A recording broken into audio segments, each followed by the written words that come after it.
함께 보실 말씀 신명기 2장 24절에서 30절까지 우리 함께 교독하고 30절 같이 읽겠습니다. 24절 제가 먼저 읽습니다. 너희는 일어나 행진하여 아르논 골짜기를 건너라. 내가 헤스본 왕 아모리 사람 시온과 그의 땅을 내 손에 넘겼은즉 이제 더불어 싸워서 그 땅을 차지하라. 오늘부터 내가 사랑하니 너를 용서하며 너를 즐거워하게 하리니 너희 내 명성을 듣고 알며 그로 말미암아 당신이 내가 하셨느니라. 내가 그대봇 광야에서 헤스본 왕 시온에게 사자를 보내어 평화의 말로 이르기를 나를 내 땅으로 동거하게 하라. 내가 궁리로만 행하고 잘나오나 지치지 아니하리라. 너는 돈을 받고 양식을 팔아 내가 먹게 하라.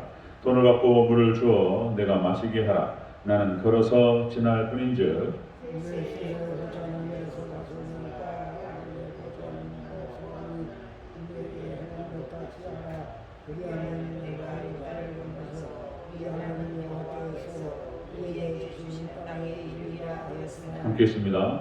헤스본 시온이 우리가 통과하기를 허락하지 아니하였으니 이는 내 하나님 여호와께서 그를 내 손에 넘기시려고 그의 성품을 완강하게 하셨고 그의 마음을 완고하게 하셨음이 오늘날과 같으니라. 아멘. 인사하겠습니다. 오직 예수님, 예수님의 은혜와 평강이 넘치시기를 축원합니다. 아멘. 오늘 함께 읽으신 신명기 2장 24절 30절까지 오늘 본문을 토대로 하나님께서 허락하신 전쟁 방식, 하나님 허락하신 전쟁 방식, 그렇게 제목으로 말씀을 나누고 있습니다. 하나님 허락하신 전쟁 방식, 우리가 앞에서 쭉 신명기를 읽어가면서 살펴봤는데요. 하나님께서는 이스라엘 백성들이 불신앙으로 가나안 땅에 들어갈 수 있는 그런 상태가 아니었습니다. 복을 얻을 수 있는 믿음이 준비되지 않았습니다. 그래서 가나안 땅으로 광야로 돌아가라 이렇게 말씀하셨죠.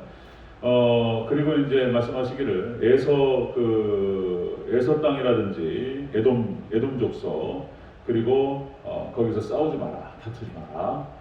내가 그 땅을 에서에게 주었다. 그리고 또 이제 쭉 나옵니다. 모압 지역을 지날 때에는 또 모압과 싸우지 마라. 암몬하고 또 암몬을 지날 때에도 암몬과 싸우지 마라. 그 땅을 주었기 때문에 너는 그들과 다투거나 싸워서 그 땅을 차지하지 마라. 너희들은 그 땅을 물도 돈 주고 사 먹고 음식도 돈 주고 사 먹고 그렇게 하라고 하나님께서 말씀하셨습니다. 자, 그런데 이제 여기 딱 도착해서 이제 싸우라 이렇게 명령하셨어요. 하나님께서 이제 전쟁과 싸움을 허락하십니다. 자, 이제 하나님께서 전쟁을 허락하시고 명령하실 때 어떻게 되는지 오늘 본문에 잘 나타나는 것을 볼 수 있습니다. 어떻게 될까요? 하나님께서 싸움을 허락하실 때, 하나님께서 이제 딱 허락하실 때는 이제 그렇게 딱 반응이 나옵니다. 같이 한번 자세히 살펴보도록 하겠습니다. 하나님 허락하신 전쟁 방식 첫 번째, 헤스본 정복을 명령하십니다. 일단 24절을 같이 읽겠습니다. 시작. 너는 일어나 행진하여 아르논 골짜기를 건너라. 내가 헤스본 왕 아모리 사람 시온과 그 땅을 내 손에 넘겼은즉 이제 더불어 싸워서 그 땅을 차지하라. 아멘. 그렇습니다. 헤스본 정복을 명령하셨습니다. 그러니까 하나님께서 허락하신 전쟁, 이제 싸우라고 일단 명령하십니다. 싸워라 일단 명령하시죠. 자, 금방 말씀드렸듯이 신명기 2장 전체에서는 싸우지 말라. 다른 암몬, 모압 다 하지 말라고 말씀하셨는데 여기는 이제 싸우라고 말씀하세요. 자, 싸워라. 그러니까 하나님께서 싸우라고 말씀하실 때는 이유가 있고 정복하라고 말씀하실 때는 이유가 있고 그리고 진멸하라 이렇게 말씀하실 때도 똑같은 하나님의 다 이유가 있는 거예요. 그러니까 우리는 하나님께서 말씀하시고 명령하시면 우리는 준행하면 되는 줄로 믿습니다. 그대로 순종하고 따라가면 되는 거예요. 사울왕이 그걸 못해가지고 자기 생각으로 뭘 또 이렇게 하나님 말씀을 갖다가 더하고 빼고 이거 큰일 날 일입니다. 다 이유가 있었기 때문에 하나님께서 사울에게 명령하셨던 것이고요. 가나안 정복 전쟁을 진행할 때에도 하나님께서 헤렘을 명령하셨다. 진멸. 그러니까 그 땅을 갖다가 하나님께서 싹 그냥 쓸어버려요. 그러니까 하나님 백성 이스라엘 백성들을 통해서 가나안 땅의 모든 족속들을 심판하시는 그런 심판의 성격이 있었다. 잘 알고 계시죠? 자, 그래서 그 이유는 무엇이었냐면 역시 심판의 성격과 더불어서 이스라엘 백성들이 가나안 땅에 들어가서 그들과 더불어 살면서 이방신을 섬기고 타락할까봐 그 땅을 정리하는 거예요. 제가 바빠가지고 찾다가 넘어가 버렸는데 그 구절이 있어요. 그러니까 하나님께서 시간표가 딱 정해졌는데 40년 돌리시는 것과 동시에 아직 가나안 땅의 족속들이 지금 죄가 꽉 차지 않았어요. 그래서 기다리신 거예요, 하나님께서. 근데 딱 40년이 차는 동시에 그 가나안 땅의 모든 족속들의 죄가 딱 머리끝까지 차버렸어요. 그 하나님께 심판하신 겁니다. 소돔과 고모라 심판하듯이. 그게 다음 정면 쫙 나옵니다. 자, 하나님께 싸우라고 하실 때는 분명히 이유가 있고 거기에는 분명히 하나님께서 우리에게 주시고자 하는 뜻이 있습니다. 자, 우리 시편 135편 10절 12절에서 시편에서 나옵니다. 시편에서 이렇게 기록됩니다.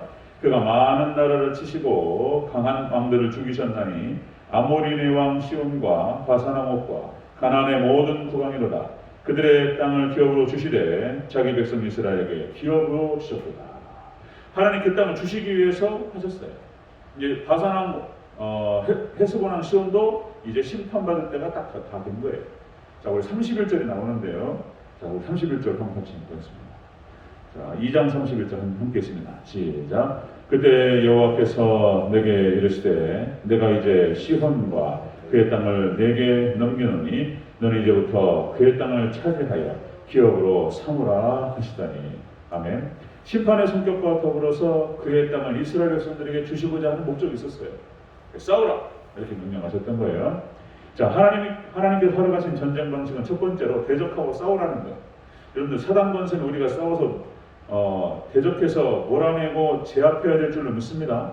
하나님께서 허락하신 전쟁은 반드시 승리하게 되어 있습니다. 하나님께서 하시는 거예요. 자, 두 번째 한번 보겠습니다. 자, 하나님께서 허락하신 전쟁 방식 두 번째, 그 땅을 네 손에 붙인다. 그 땅을 찾아 내 손에 넘기리라 이렇게 말씀하셨어요. 다시 한번 24절 읽겠습니다. 시작. 너는 일어나 행진하여 아르논 골짜기를 건너라. 내가 헤스본왕 아모리 사람 시온과 그의 땅을 내 손에 넘겼은즉. 아멘. 그 땅을 내 손에 붙인다. 내 손에 넘긴다. 그러니까 하나님께서 허락하신 전쟁의 방식은 일단은 싸우라고 말씀하시고 그리고 그 땅을 주시는 겁니다. 승리케 하시는 거예요. 하나님께서 허락하신 전쟁은 반드시 이길 줄로 믿습니다. 우리는 순종해서 따라가서 싸우기만 하면 되는 거예요. 그 싸우는 방식도 그냥 따라가면 돼요. 언약궤 메고 요단강 건널 때 믿음으로 물을 밟아요. 그 순간 쫙 갈라지는 것입니다. 여리고성과 싸울 때도 마찬가지입니다. 그냥 언약궤 메고 돌고 함성 지르면 무너져 버려요. 그냥 하나님께 하라고 하시는 대로 하면 되는 거예요. 그러면 하나님께서 우리 손을 통해서 그들을 심판하시고 우리에게는 승리를 주실 줄로 믿습니다. 이런 방식이에요. 이런 방식. 자, 사탄 마귀 귀신도 마찬가지입니다. 이게 사람이 무섭지 귀신은 안 무서워요. 네, 사람이 무섭지. 그러니까 여러분들 사탄 마귀는 하나님께서 우리에게 대적하라고 말씀하셨어요. 그러면 그것은 이기라고 말씀하신 거예요. 여러분들 야고보서 4장 7절 나오죠? 네, 마귀를 대적하라. 그리하면 너희를 피하리라. 우리가 예수님의 권세와 예수님의 이름으로 대적하고 들어가면은 얘네들이 도망가요. 네, 도망갈 줄 믿습니다. 도망가요.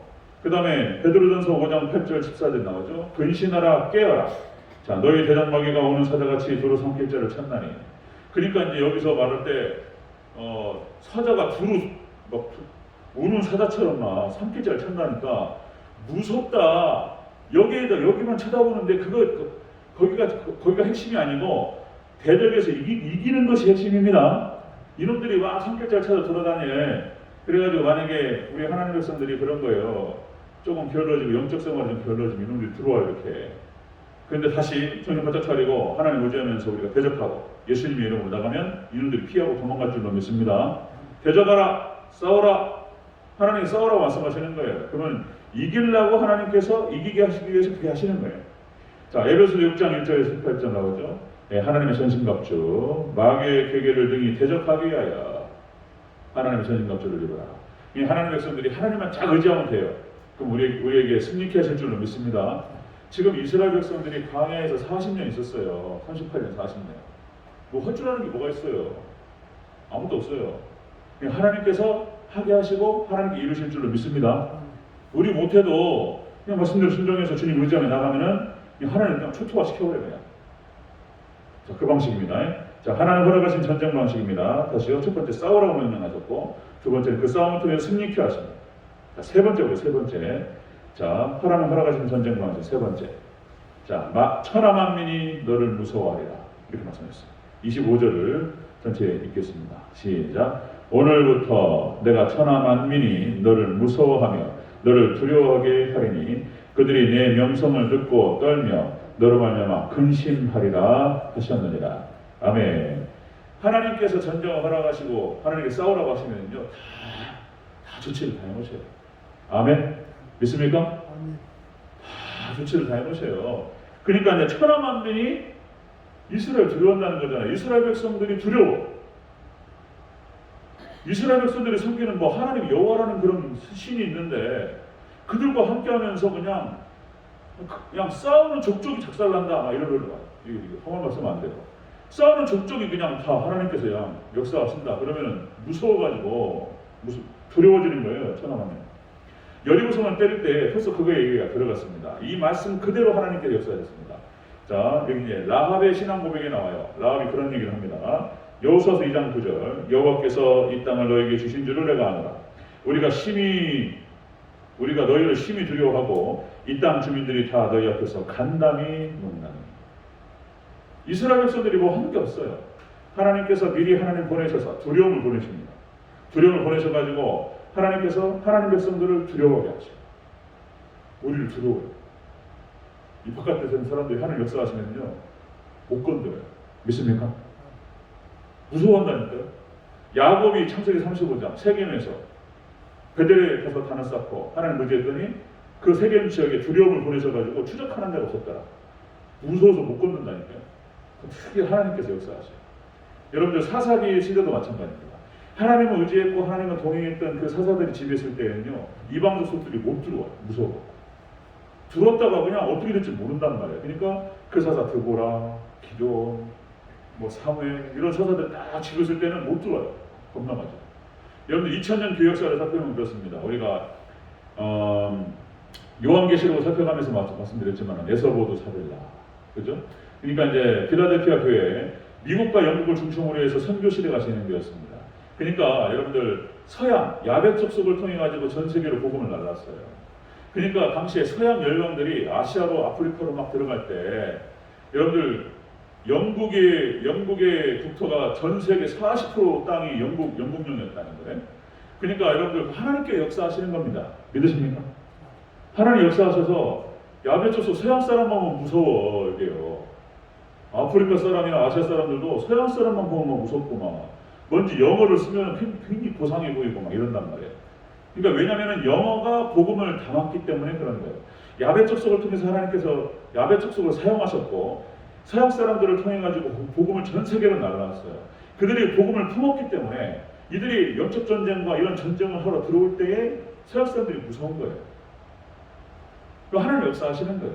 똑같습니다. 여러분들 한국 사람도 마찬가지인 거예요. 그러니까 마지막 때 이제 뭐 유럽도 다 끝났고요, 복음이. 그리고 미국도 거의 다 끝나가고 있고 미국도 복잡한 거예요. 아주 복잡합니다. 역학관계가 복잡하고 하나님 코로나 때리시는 것들 이런 거 보면서 이제 촛대가 이제 옮겨진단 말이죠. 그러니까 이제 한국의 위상이 올라간다는 것이죠. 그런 얘기들이 너무 많아서 여러분들 이 지금 마지막 때 이렇게 철저하게 성경 중심 신학을 가지고 놀래 놓자는 거예요. 이렇게 새벽 예배 드리고 한국밖에 없어요. 새벽 예배하고 수요예배 드리는 나라는 한국밖에 없어요. 전 세계적으로. 이런 일이 없었어요. 아직까지는 살아있습니다. 하나님께서 마지막 때에 한국을 쓰실 줄로 믿습니다. 복음을 품는 나라, 복음을 품는 국가, 이 마지막 때 마지막 주제로 하나님께서 너무나 진도가 많아서 하나씩 말씀드릴 거예요. 자, 여러분들 복음을 품으면 하나님께서 우리와 함께 하시고 우리가 싸우려고 달라들면 하나님께서 승리케 하실 줄로 믿습니다. 그런 거예요. 그래서 여러분들 복음을 품으시기를 축원합니다. 하나님 의지하시고 하나님 나라에 대한 어떤 사명감과 복음에 대한 그런 열정을 품으시고 우리가 하나님께 우리에게 허락하신 직분과 사명들을 잘 감당해 나가는 거예요. 그러면 하나님께서 우리를 두렵게 하시겠다는 거예요. 한 것도 아무것도 없다니까요. 이스라엘 백성들이 아무것도 그냥 하나님 따라간 거예요. 그냥 하나님 다 해버리셨어요. 그냥. 하나님께서 그냥 두려움을 보내셔가지고 벌벌벌벌 떨어버려요. 그냥 못 건드려요. 못 건드려요. 예, 우리가 기도하면 하나 우리가 말씀 붙들고 기도하면 사단 마귀가 벌벌 떨고 우리를 대적하는 무리들이 무서워서 우리를 못 건들 줄로 믿습니다. 이게 이제 하나님 나라 원리입니다. 자, 하나님께서 허락하신 전쟁 방식은 그런 방식이었다. 싸우라 승리케 하십니다. 두려움을 보내셔가지고 싹 정리해버리셔요. 자, 여러분들 다른 거 우리는 없습니다. 그냥 우리는 말씀 붙들고 기도하고 말씀만 따라가면 되는 줄로 믿습니다. 아멘. 무서워한다니까요. 그렇게 해서 이 지역을 복음화시키고 그리고 대전 지역과 우리 한국과 그리고 전 세계까지 뻗어나가는 사명 감당하고 대전 지역에 복된 교회가 되기를 주의 이름으로 축원합니다. 아멘. 아멘. 기도하겠습니다.